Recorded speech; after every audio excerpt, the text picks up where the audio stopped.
Selamat datang para mahasiswa IPB University, peserta mata kuliah Pertanian Inovatif. Salam inovatif agriculture. Semoga Anda semua sehat, selalu bersama keluarga, dan Anda tetap semangat untuk mengikuti kuliah di IPB University. Perkenalkan, nama saya Fedi Sondita. Dalam kesempatan ini akan memberikan pengantar untuk pertemuan ke-12, yaitu topik Green Economy dan Blue Economy. Learning outcome dari pertemuan ke-12 adalah, setelah mengikuti kuliah ini, mahasiswa dapat membandingkan konsep-konsep Green dan Blue Economy sebagai opsi pembangunan saat ini dan masa depan, serta dapat memberikan contoh-contohnya. Saudara-saudara sekalian, peningkatan jumlah penduduk telah memaksa manusia melakukan kegiatan di muka bumi ini dengan label pembangunan, yang tujuannya adalah memberikan kesejahteraan bagi mereka, bagi kita semua. Tapi rupanya bukan hanya manfaat yang diperoleh, tetapi juga dampak buruk berupa degradasi sumber daya alam, ekosistem lingkungan, serta perubahan iklim yang dipicu oleh emisi gas rumah kaca. Yang sekarang semakin dirasakan adalah dampaknya. Dampak perubahan iklim, kerusakan lingkungan, serta tidak selesainya masalah kesejahteraan manusia telah menyebabkan sejumlah ahli berpikir bahwa cara kita berperilaku, berkegiatan di muka bumi ini ada yang salah, sehingga diperlukan pendekatan baru. Inilah yang mereka sebut dengan green economy atau ekonomi hijau.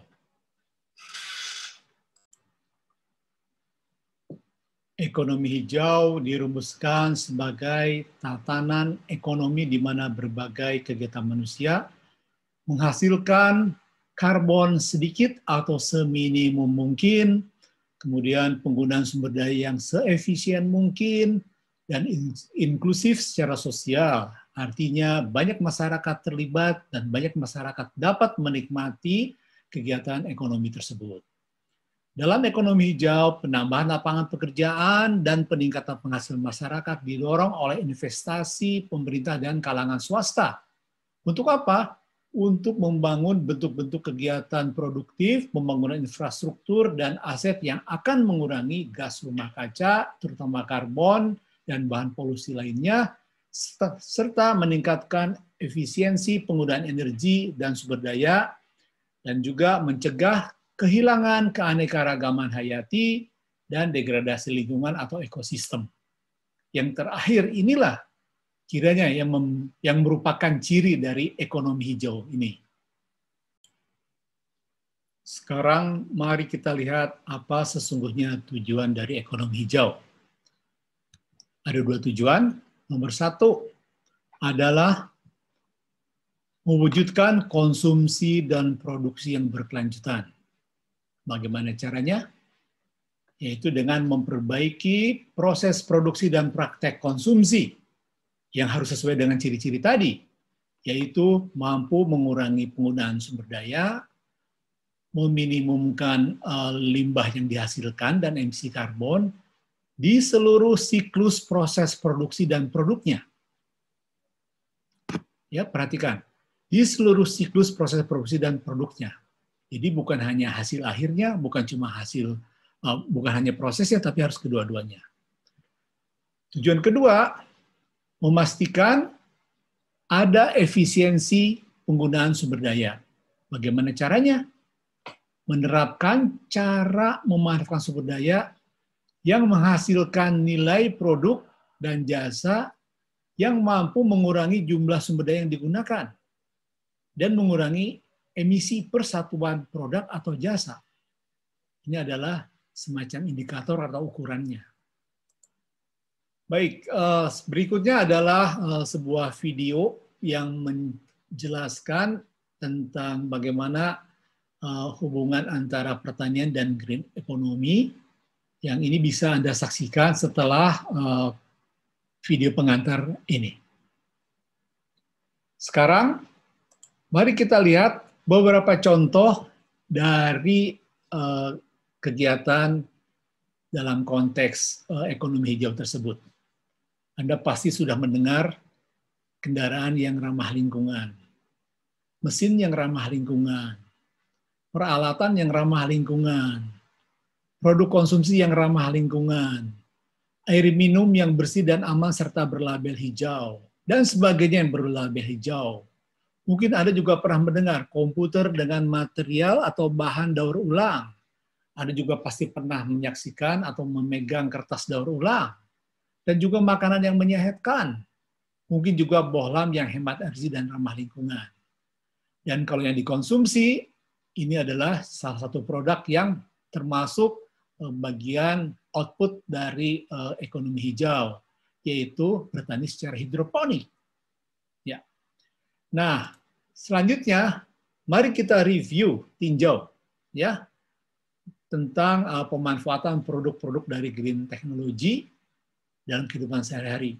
Yang dimaksud dengan green technology itu adalah teknologi yang diterapkan dalam mewujudkan tatanan ekonomi hijau.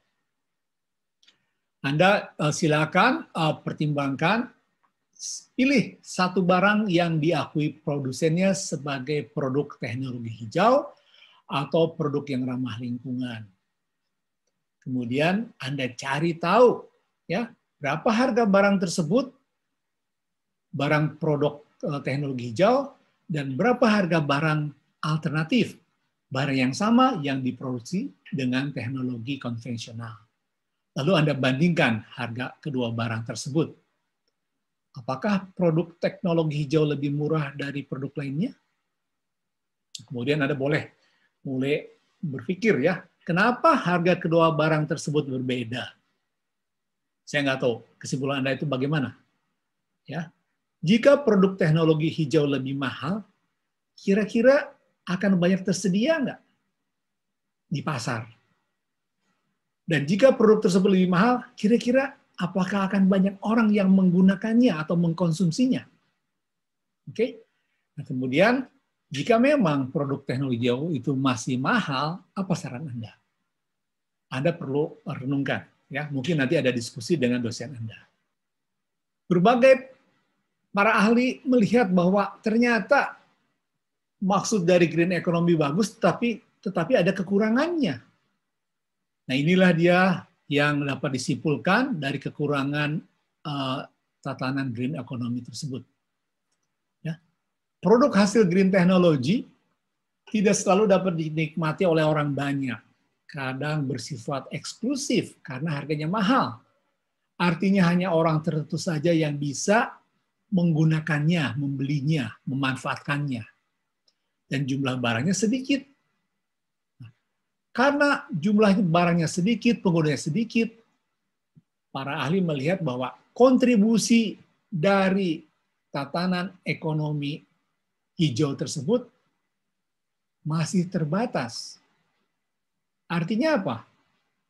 Masih sedikit yang memanfaatkannya, sehingga tujuan globalnya membuat emisi semakin berkurang, emisi gas rumah kaca semakin berkurang, efisien itu masih sedikit. Karena sisa sebagian orang lainnya masih menggunakan produk-produk yang tidak hijau. Nah, bagaimana solusinya? Disinilah muncul ide baru yang disebut blue economy. Ya, nanti Anda dapat kesempatan untuk menyaksikan video ini setelah menyaksikan video yang sebelumnya tentang green economy. Blue economy mempunyai esensi, yaitu melakukan kegiatan-kegiatan yang menghasilkan limbah seminimum mungkin. Sehingga dari segi lingkungan, menghilangkan limbah atau zero waste, ya, adalah solusi yang nyata untuk memecahkan masalah pencemaran lingkungan.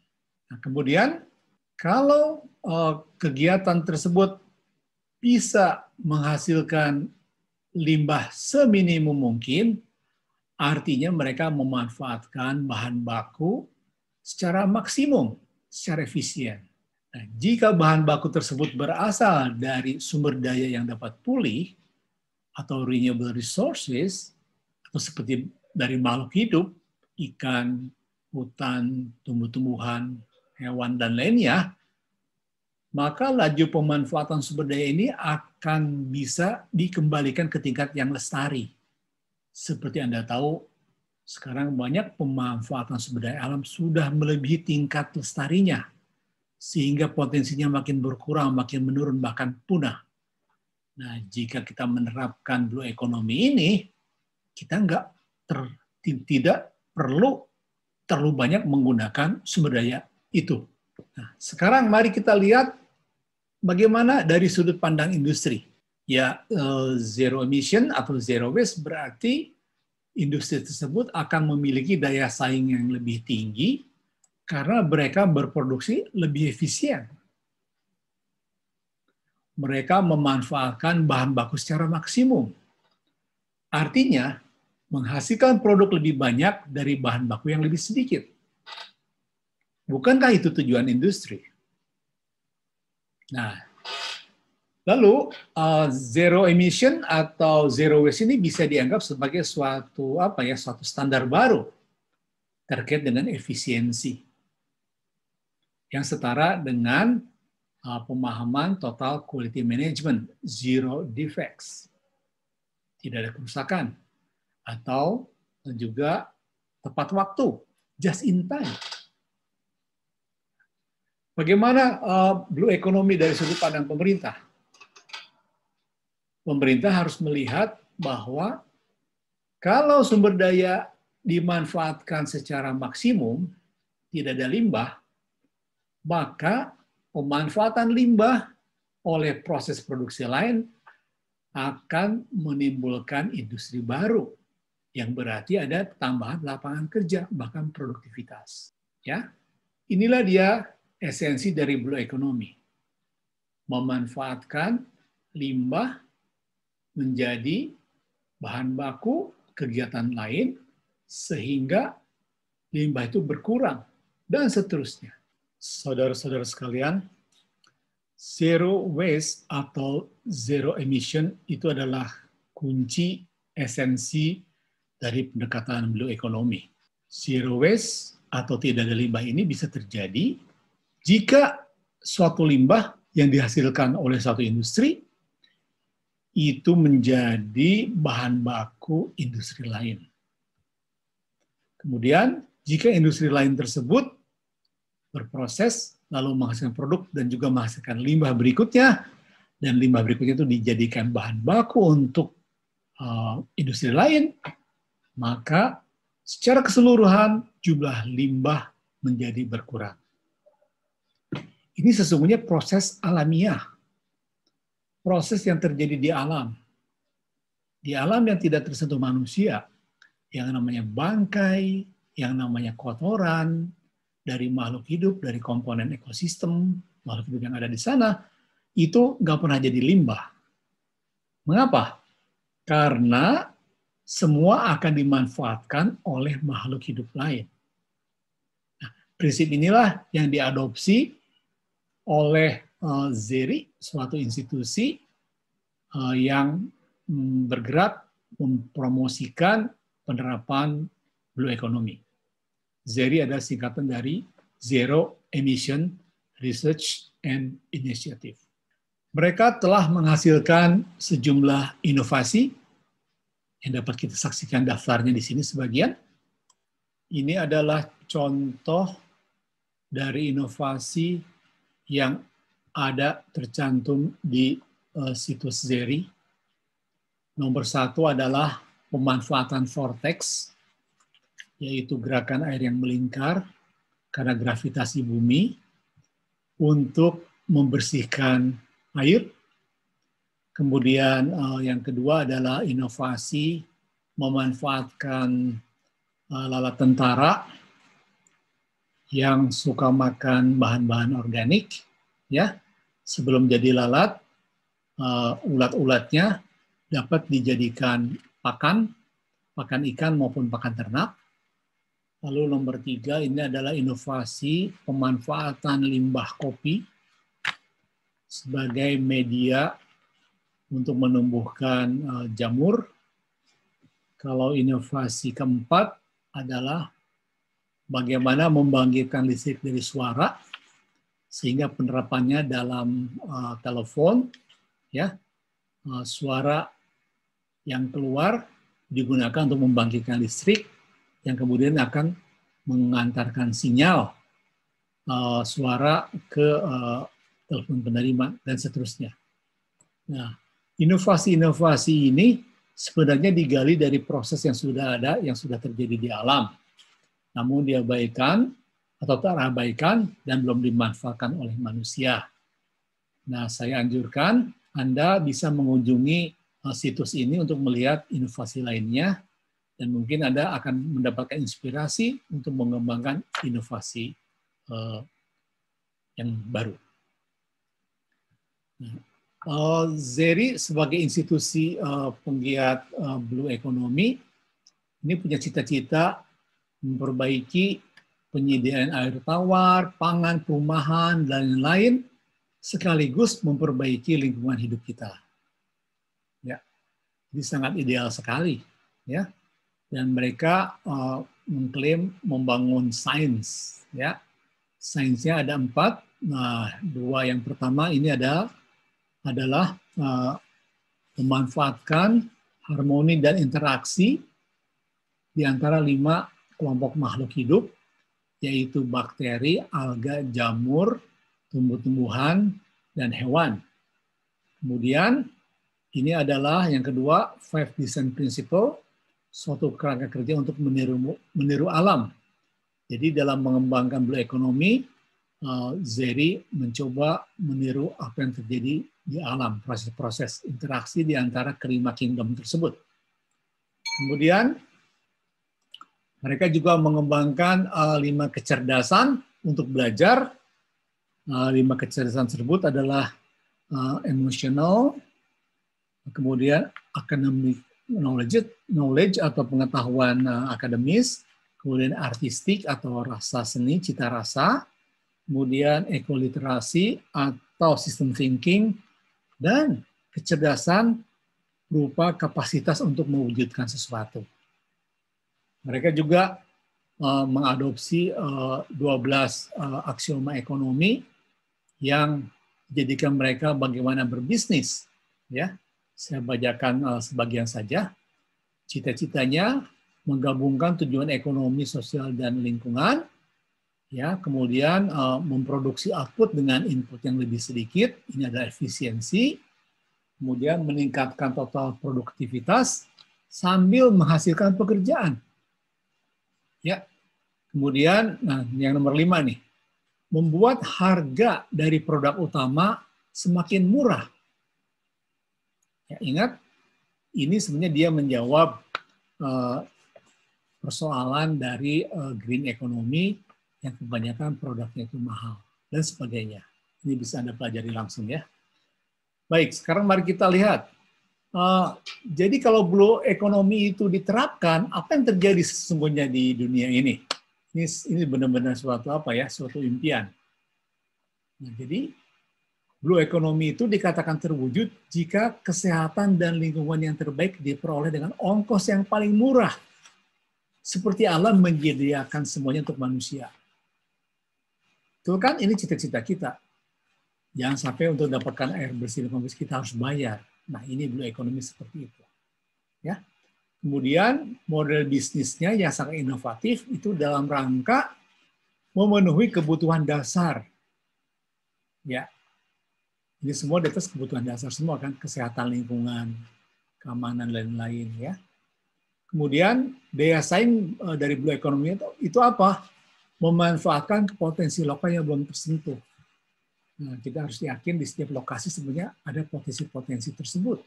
Tapi mungkin kita abai, seperti yang tadi ditunjukkan, ya, sebagai dasar inovasi. Ada hal-hal yang sebenarnya bisa dimanfaatkan. Baik, sekarang mari kita lihat. Dalam kuliah sebelumnya Anda pernah melihat gambar-gambar ini pasti kan?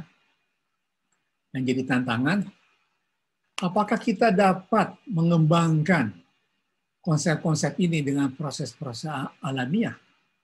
Ya, bagaimana integrated agriculture menghasilkan food, feed, fuel, dan fertilizer? Kita kembangkan lagi, ya. Bagaimana energi biomasa yang tergantung dari limbah-limbah pertanian, peternakan, dan lain-lain itu bisa dimanfaatkan. Oke, bagaimana climate smart agriculture bisa diwujudkan dengan proses-proses alamiah. Ya, juga ini, ya ini konsep pertanian terpadu bisa lebih baik lagi. Ini memerlukan inovasi-inovasi tambahan. Saudara-saudara sekalian, rupanya pemahaman tentang blue economy itu belum tentu sama di antara banyak pihak. Di sini sebagai contoh, blue economy menurut Bank Dunia. Mereka menerjemahkannya seperti green economy in the blue world. Ya, kita lihat gambarnya di sini, sangat berkarakter laut. Ya, boleh-boleh saja. Mudah-mudahan prinsip-prinsip dari blue economy yaitu zero waste itu diterapkan juga di sana. Selanjutnya, ini saya tayangkan contoh dari penerapan blue economy di Bogor. Di sini ada suatu perusahaan yang menghasilkan produk-produk untuk mendukung blue economy. Di sini kita lihat ada tempat untuk hidroponik, ya, tempat sampah yang menampung limbah, berbagai macam limbah. Lalu di sini sebenarnya ada juga alat untuk mengolah kotoran sapi atau bioreaktor untuk menghasilkan biogas. Ya. Nah, jadi di Bogor ini ada, ini biasanya dijadikan percontohan atau tempat kunjungan orang-orang yang akan mempelajari bagaimana green economy dan blue economy diterapkan. Selanjutnya, ini adalah daftar video yang bisa Anda pelajari, ya, ada di waktu senggang Anda. Tapi yang namanya ini akan diputar setelah kuliah, setelah video pengantar ini. Baik, mari kita bangun pertanian inovatif di tanah air. Semoga pengantar ini memberikan pencerahan bagi Anda untuk mengikuti kuliah ini sebelum Anda diskusi dengan para dosen Anda. Terima kasih atas perhatiannya. Semoga Anda sukses kuliah di IPB. Assalamualaikum warahmatullahi wabarakatuh. Semoga sehat selalu.